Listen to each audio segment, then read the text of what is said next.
Hello everyone, I'm Brian. Today I'm reacting to Who Am I If Not the Knower? Swami Sarvarpiananda. So, I was thinking about this just right before I hit the record button. So I was thinking of my answer.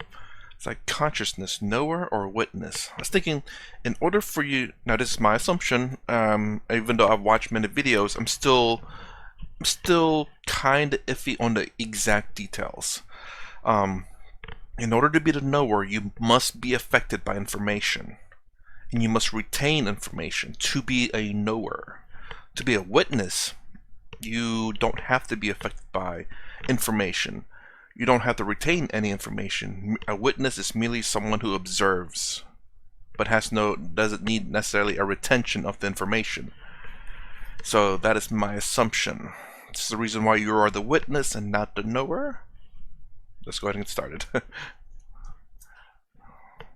I assume the brain. Shirag S. from Bangalore, India asks, I am learning Atma Shatakam attributed to Adi Shankaracharya. My question is in the line, I do not fall into the triad of experience, the experiencer, and the experienced. But consciousness is the eternal witness. It witnesses and experiences mind and body, doesn't it, Swamiji? Can you resolve this paradox? Yeah.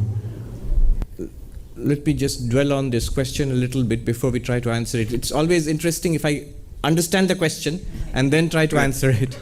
Otherwise, we don't know what are we talking about. So it's a good question. Have you noticed, those who have been coming to this session, how the questions keep getting better and better and more pointed and more difficult, actually? All right. So what he has asked here is, all our knowledge is of the form knower, known, and the method or instrument of knowledge. In Sanskrit, pramata, the knower, I am the knower, and prameya, the object of knowledge. So maybe this microphone is the object of my knowledge. I see it. How do I know this? By the instrument of sight, visual perception. So pratyaksha is perception, the Sanskrit word for perception. So there are three things involved here. I, the knower, in this case I, the seer, and the object that I see, and the method by which I see it.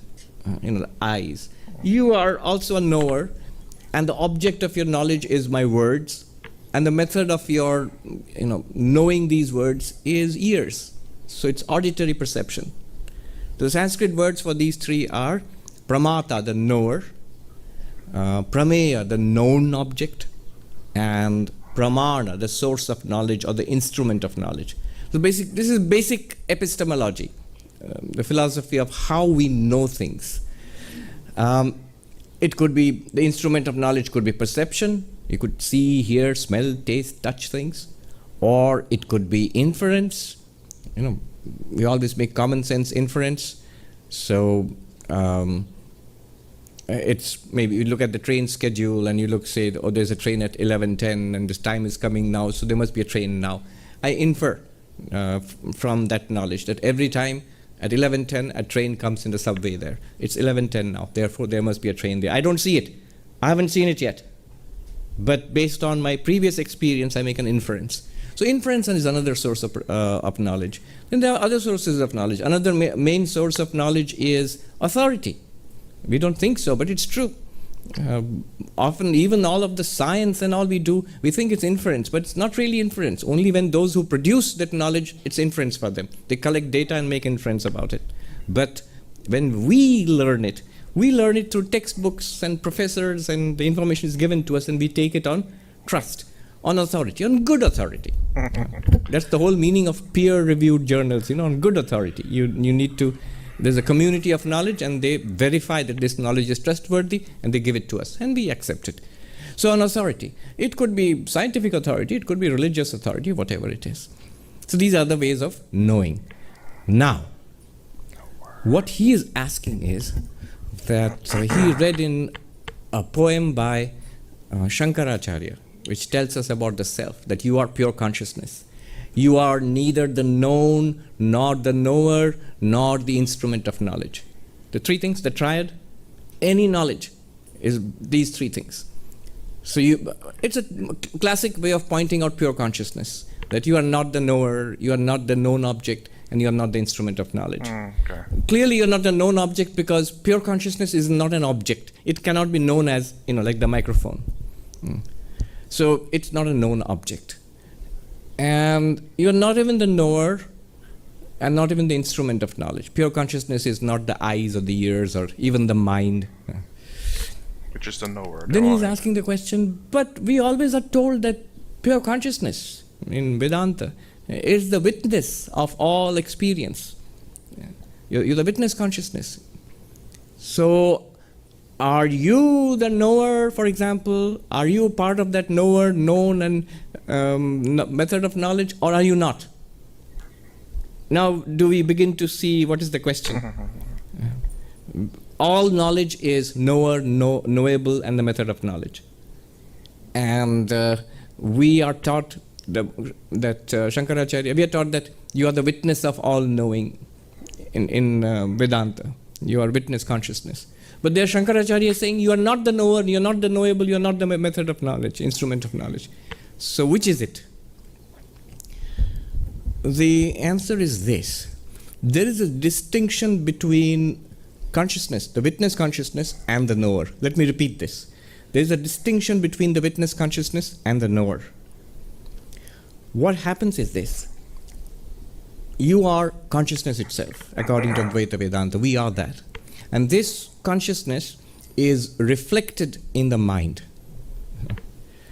And the mind, what do you mean by reflected in the mind? The mind somehow has this unique characteristic of reflecting consciousness. It's like, you know what it's like? It's like a mirror reflecting your face. A mirror is just an object. There are all sorts of objects here. You're looking at all these objects, and you see a curtain here, you see Swami here, you see flowers there, you see pictures there.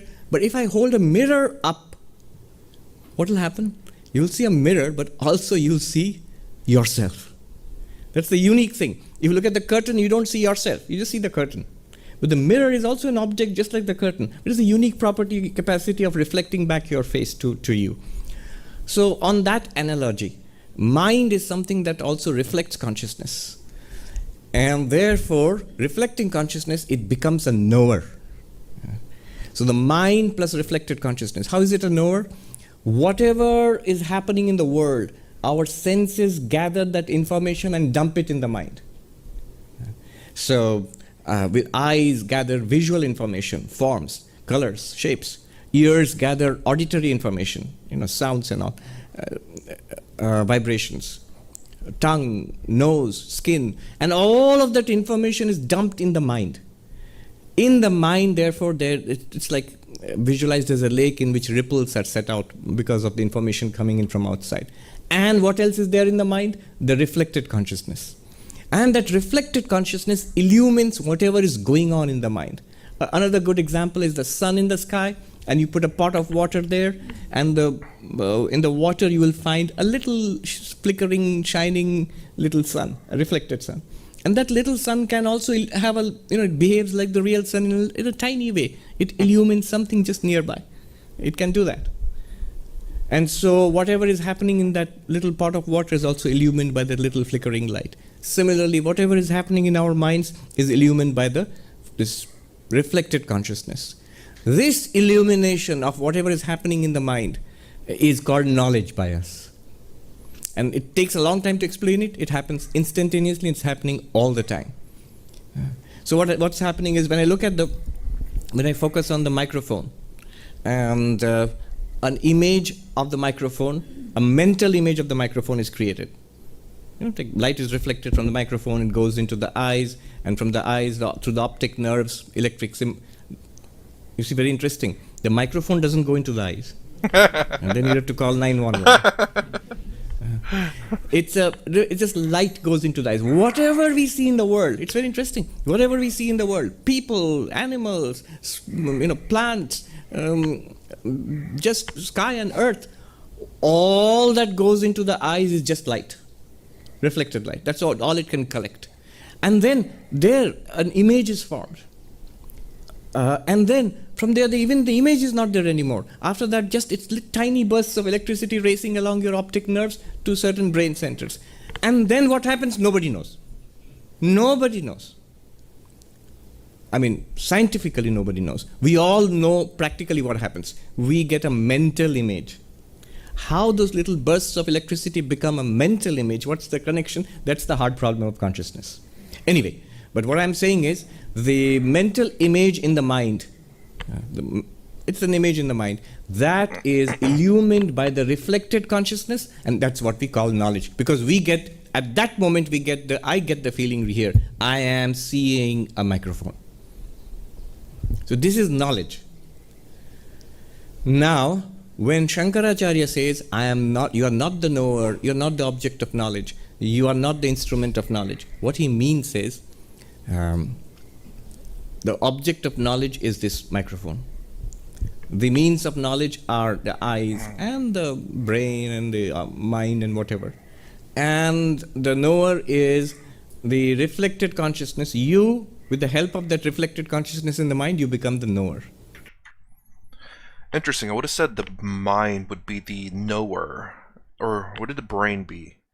I say the brain would be the knower, just because, I mean, I don't want to confuse anyone. This is how I'm interpreting it, or how I'm understanding it as well. So the brain is literally is a memory card. 2 megabyte memory card. It's a memory card, or storage, where we store our memories, knowledge, etc. So the knower is the brain. The mind is the reflected consciousness. To me, this makes sense, but I don't. Again, this is how I interpret it. Just because, again, obviously the object that we're looking at is, a pen. I'm using my eyes to see it. I'm using my fingers to touch it, and those are the instruments to obtain knowledge. The object is the pen, and the brain is what stores the knower. Well, the mind, the brain. The brain is the storer of knowledge, and the mind is the knower of knowledge. I think that's how I interpret it, and it doesn't seem to make sense.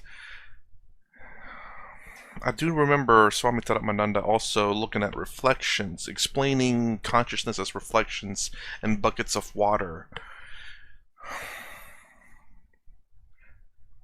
I don't know if anyone else that explains consciousness in that way, like reflections. I don't know if it's intended to be an act, your mind is literally reflecting consciousness, and that's where the confusion of the small I comes from.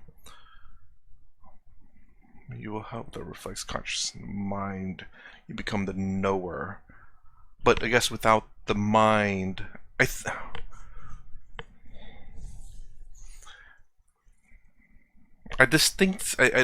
have a distinction between brain and mind. And mind you, again, this is just how I'm understanding it. I'm explaining it out there so that, maybe it helps you guys. Maybe you can help me with that. Maybe you see it the same way as I do. It's just how we interpret the information. And the mind being a reflection of the consciousness, for sure, absolutely.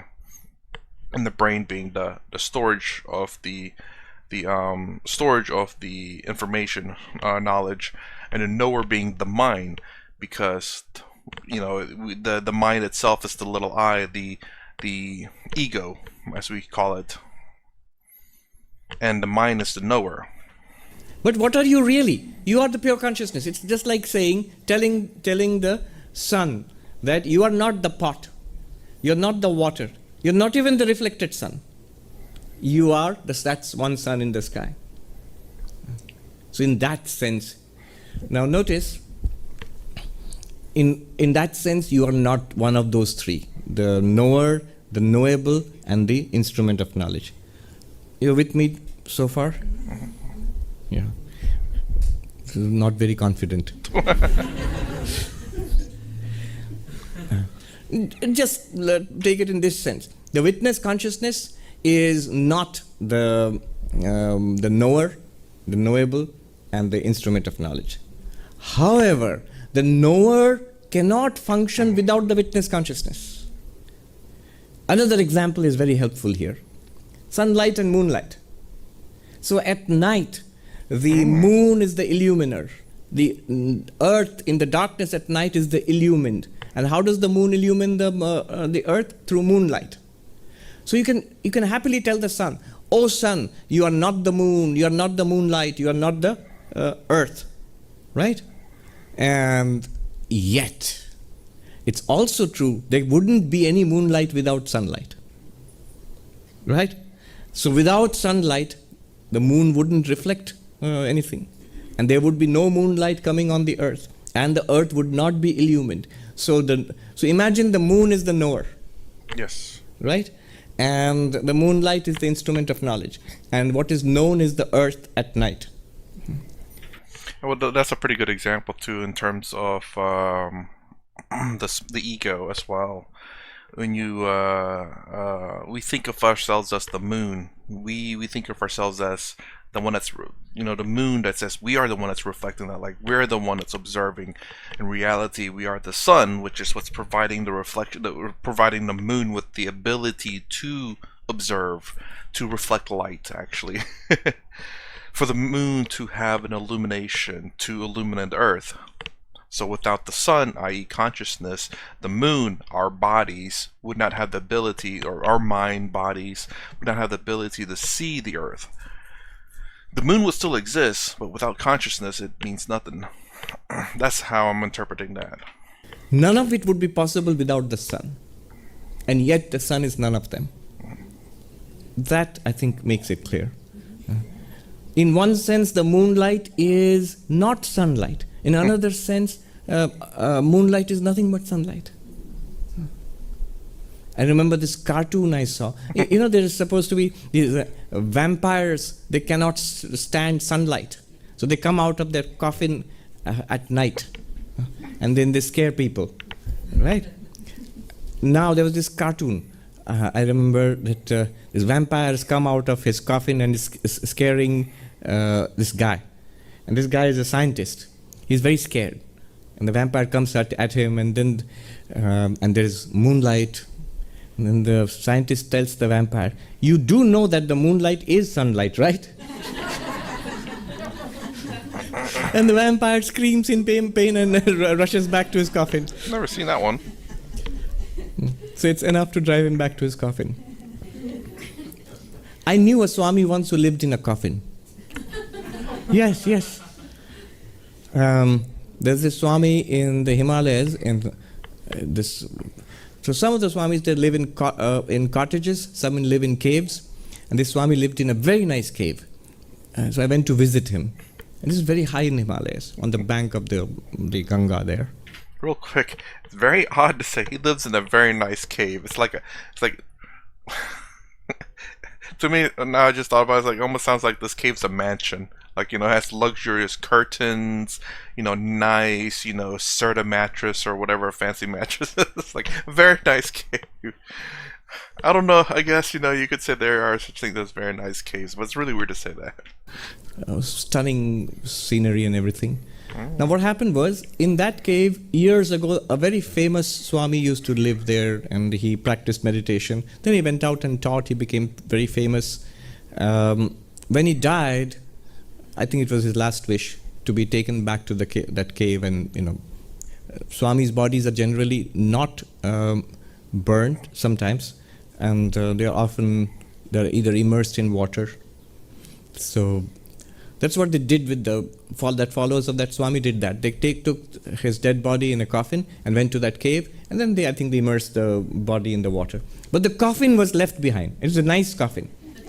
Now, years and years later, there was this other Swami living there whom I met, and he said that when it gets too cold, I crawl into the coffin and it's snug and warm in there. So he doesn't have those preconditions. He wouldn't want to live inside the coffin. He doesn't have those ideas. For him, it's just a nice snug box. So where he's happy. And when it's time to get up, he opens the coffin lid and climbs out of it. So that's the answer to the question. Yes, you, the pure consciousness, you are neither the knower, nor the object of knowledge, nor the instrument of knowledge. And yet, without you, Neither the knower would function, nor the instrument of knowledge would function, nor the object of knowledge would be known. No knowledge is possible without you, and yet you are the witness. You are not involved in any of it. And this is something that we can experience ourselves.